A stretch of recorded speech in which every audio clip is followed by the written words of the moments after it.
ఇప్పుడు మావోయిస్టులో ఆధిపత్యం చెలాయించడానికే కొంతమంది వ్యక్తులు ఈ రకంగా నకిలీనా లేకపోతే రియలా అని పక్కన పెడితే, వాళ్ళే ఈ రకంగా లేఖలు బయటకు వదులుతున్నారన్నది ఒక చర్చ.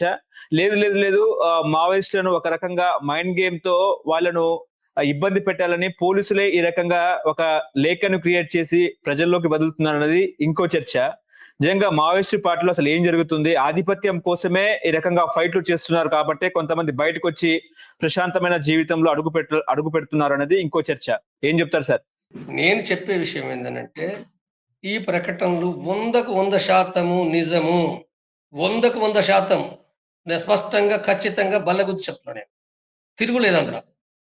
గతం లోపట రూపే స్టేట్మెంట్ ఇచ్చినప్పుడు, అభయ్ స్టేట్మెంట్ ఇచ్చినప్పుడు ప్రతి సందర్భంలో చెప్పిన. వాటి యొక్క వాస్తవికత ఏంది, సత్యం ఏంటో అప్పుడు చెప్పిన, ఇప్పుడు చెప్పిన. తిరిగి ఇప్పుడు నేను చెప్పేటి ఎత్తిన ఆ ప్రకటనకు విరుద్ధంగా అది నకిలీదంటూ ఎవరైతే ప్రచారం చేస్తున్నారో, కొన్ని నరేటివ్ కాన్షియస్‌గా చాలా అల్ప విషయాలపైన నీచంగా ప్రచారం అయితే ఇది ఫేకు. ఇవి కొన్ని కావాలని కొన్ని శక్తులు కావాలని సృష్టిస్తున్నారు. కావాలని కొన్ని శక్తులు సృష్టిస్తున్నారు. ఇప్పుడు ఏవైతే మీడియాలో బట్టి ఇప్పుడు మీ ప్రశ్నలు ఏవైతున్నాయో ఆ! అంటే ఈ రకంగా ఏ ఆధిపత్యం ఉందండి? ఎక్కడ కనపడిందండి వాళ్ళ ఆధిపత్యం? ఎక్కడ కనపడింది? ఏమన్నా ఉన్నదా? వీళ్ళకేమన్నా తెలుసా? ఏ కులాల కొట్లాట? ఏ కులాల కొట్లాటలున్నాయి? ఎవరి పదవి కోసం ఉన్నదక్కడ? వాళ్ళు చెప్పిండ్రా? వాళ్ళ కానించి ఆంది ఎందుకు పెడుతుండ్రు? ఈ బూర్జువా సమాజంలో పదవుల కొట్లాటలున్నాయి. కాంగ్రెస్ పార్టీలుంటాయి, బీఆర్ఎస్‌లుంటాయి, బీజేపీలుంటాయి. ఇక్కడ ఉన్నోళ్ళ బట ప్రజా సంఘాల్లో బట్టి ఉంటాయి. ఇప్పుడు వాళ్ళ కాడే కొట్లాటలున్నాయి. ఎవరు చెప్పిండ్రు? మావోయిస్ట్ పార్టీల బట పదవుల కొట్లాటలుందని, కులాల కొట్లాటలుందని ఎవరు చెప్పిండ్రు? లో పచ్చ కామెర్ల రోగికి లోకమంతా పచ్చగా కనబడుతది. పచ్చ కామెర్ల రోగికి లోకమంతా పచ్చగా కనబడుతది. వాళ్ళకి లేనిది వాళ్ళు చెప్పన్నది నీకెక్కడి నుంచి నీ కళ్ళకెక్కడి నుంచి కనబడ్డాయి? కులం కొట్లాట. ఇది తప్పిది. తర్వాత లొంగుబాట్లు ఇయ్యాల కొత్తనా? వెనకట కాలేదా? అనేక మంది అయ్యిర్రు గదా! అయితారు గదా! లొంగుబాట్లు అయ్యేదానికి దీనికి సంబంధం ఏంది? ఇప్పుడు సాయుధ పోరాట విరమణకు. దీనికేం సంబంధం ఉంది? కాబట్టి చాలా తప్పుగా వాళ్ళు తెలిసి చేసేవాళ్ళు, తెలవక చేసేవాళ్ళు కాన్షియస్‌గా దానిని ఒక రకంగా సాయుధ పోరాట విరమణ తప్పా, ఒప్పా అని ఎన్నైనా మాట్లాడొచ్చు. కానీ అది మాట్లాడకుంటే ఇవన్నీ ఎందుకు మాట్లాడుతుర్రు? నువ్వు అది ఫస్ట్ మాట్లాడాలి. ఎవరైతే ప్రచారం చేస్తున్నారో నేనేం చెప్తున్నంటే ముందు అది మాట్లాడండి. అది తప్పైతే అది తప్పని మాట్లాడండి. అది తప్పని మాట్లాడకుండా ఇవన్నేంటి? ఏమి బిల్డప్ చేయదలుచుకున్నారు మీరు? అంటే కేంద్ర ప్రభుత్వం చర్చలు చేయొద్దు, వాళ్ళని చంపాలా? నా ప్రశ్న ఒకటే సూటిగా. అంటే కేంద్ర ప్రభుత్వం చర్చలు చేయకుండా వాళ్ళని చంపాలని కోరుతున్నారా? అభయ ప్రకటన ఏం తప్పుందంలా? శాంతి చర్చలు ఏవైతుందో జరపాలని కోరిండు. సాయుధ పోరాట విరమణ చేస్తని ప్రకటించిండు. ఏం తప్పుందంలా? ఇది ఏది మాట్లాడకుండా పనికిరాని విషయాలు అంటే ఆయన భార్య లొంగిపోయింది కాబట్టి, ఏడాది కింద లొంగిపోయింది కాబట్టి, ఈయన పోలీసులకు ఉన్నట్టు ఎంత నీచమైన ఆరోపణ? కానీ ఇప్పుడు వరుసగా ఎన్‌కౌంటర్‌లు, ఆపరేషన్ కగారు, అటేమో కేంద్ర ప్రభుత్వం ఏమో మార్చి 17 నాటికి మా లక్ష్యం ఒకటే ఒక్క మావోయిస్ట్ కూడా కనిపించకూడదు అని చెప్పేసి కేంద్ర ప్రభుత్వం ఏమో అమిత్ షా గారేమో ఆపరేషన్ కగార్‌ను తీసుకురావడం జరిగింది. ఇప్పుడు దాకా వరుసగా మావోయిస్టులు ఎన్‌కౌంటర్ అవుతూ అసూలు బాస్తున్న క్రమంలో ఒకవేళ పునరావాసం కల్పించే యోచనలో ఇటు ప్రభుత్వం, పోలీసులు ఉన్న నేపథ్యంలో మావోయిస్టులు బయటికొస్తే ప్రశాంతమైన జీవితంలో వాళ్ళు గడపాలనుకుంటే ప్రభుత్వం వాళ్ళకు సహాయ సహకారాలు కూడా అందిస్తున్న క్రమంలో చాలా మంది మావోయిస్టులు ఇప్పుడు ఎట్టాగో మావోయిస్టు పార్టీ అణచివేతకు గురవుతుంది కాబట్టి బయటకొచ్చి కుటుంబ సభ్యులతో మంచి జీవనాన్ని కూడా గడిపే అవకాశం ఉందని అందరూ అనుకుంటున్నారు కదా! ఒకవేళ అందరూ అనుకుంటే ఒకవైపు సీజ్ ఫైర్ ముగిసినట్టే అనుకోవచ్చా? మనదేందో సరెండర్ వేరు, సాయుధ పోరాట విరమణది. 2 క్వైట్ అపోజిట్. సరెండర్ మీనింగ్ ఏందనంటే వ్యక్తులు సరెండర్ కావచ్చు. వ్యక్తులు సరెండర్ అయితారు తప్ప ఒక పార్టీ సరెండర్ కావడం అనేది ఉండదు. ఇది మనకు గుర్తుపెట్టుకోవాలి. ఒక పార్టీ సాయుధ పోరాటం చేసే పార్టీ అది ఏ పార్టీని గాని కమ్యూనిస్ట్ పార్టీ కావచ్చు, ఏదైనా కావచ్చు. ఒక పార్టీ సాయుధ పోరాట విరమణ చేయడం అనేది టోటల్ పార్టీ ఒక లైన్ మారడము. ఒక లైన్ అనంటే వాళ్ళ లక్ష్యం మారుతదని కాదు. వాళ్ళ లక్ష్యాలు ఇప్పుడు మావోయిస్ట్ పార్టీ ఫర్ ఎగ్జాంపుల్ ఏంది? వాళ్ళ యొక్క లక్ష్యము నూతన ప్రజాస్వామిక విప్లవం విజయవంతం చేయాలి. ఈ దేశంలో కూడా తిరిగి కమ్యూనిజాన్ని నిర్మించాలి.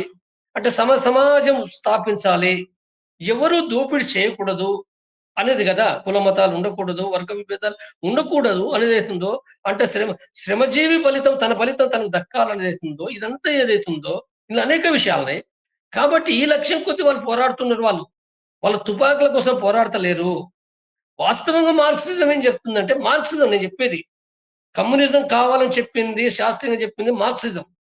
ఈ మార్క్సిజం స్పష్టమైన విధానం ఏందంటే, అంటే ఇది చేయాలంటే ప్రజల్ని చైతన్యవంతం చేయాలని చెప్పింది. సుదీర్ఘ కాలం ప్రజల్ని చైతన్యవంతం చేయాలి, సంఘటితం చేయాలి, సంఘాలు పెట్టాలి. దీనికి టైం పడతది.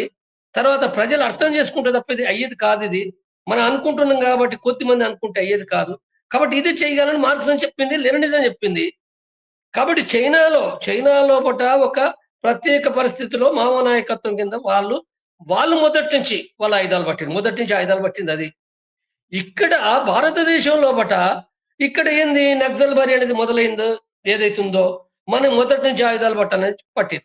ఈడ 60 ఏళ్ల కాంచి స్టార్ట్ అయింది కదా సాయుధ పోరాటం ఇక్కడ.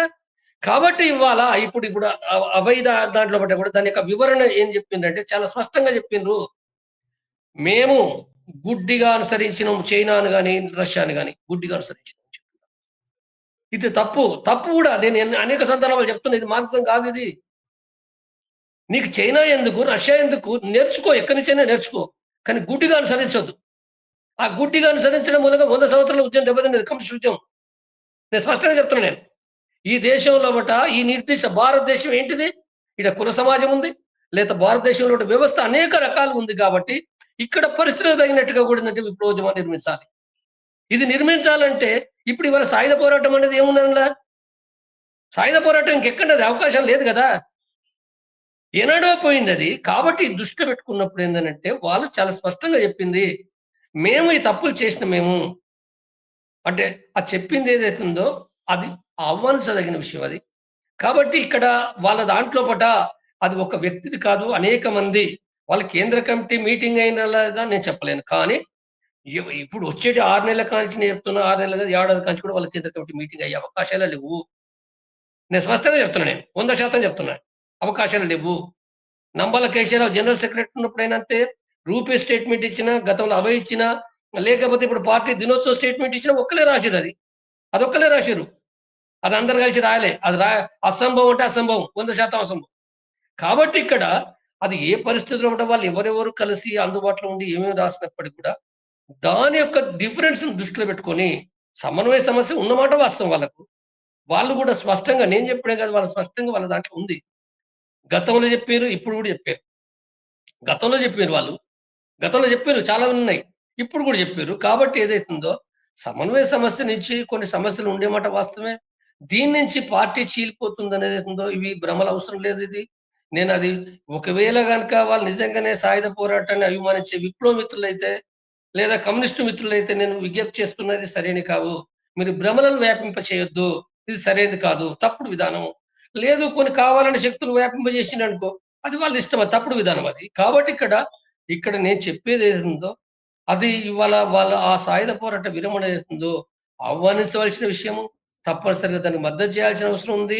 దాని నష్టాలు జరగకుండా ఆ పార్టీ ప్రభుత్వం కూడా ఇప్పుడు కేంద్ర ప్రభుత్వం అది జరిగిపోయిన ఈ చరిత్ర ఏమైనప్పటికీ కూడా ఇప్పుడు దాన్ని ముగించేసి అదేందో శాంతియుత పద్ధతిలో దాన్ని చేస్తే మంచిది అనేది ఏందో నేను ప్రభుత్వానికి కూడా నేను విజ్ఞప్తి చేస్తున్నాను నేను. నమస్తే sir. Thank you. Hello, Telugu రాజ్యం ఛానల్ చూస్తున్నారా? సామాజిక రాజకీయ జీవన చిత్రణే తెలుగు రాజ్యం. అతిశయోక్తులు అసత్యాలు ఉండవు. రాజకీయ కోణం కాదు, ప్రజా కోణమే కొలబద్ద. తెలుగు రాజ్యం వీక్షణ మీ ఉత్తమ అభిరుచికి నిదర్శనం.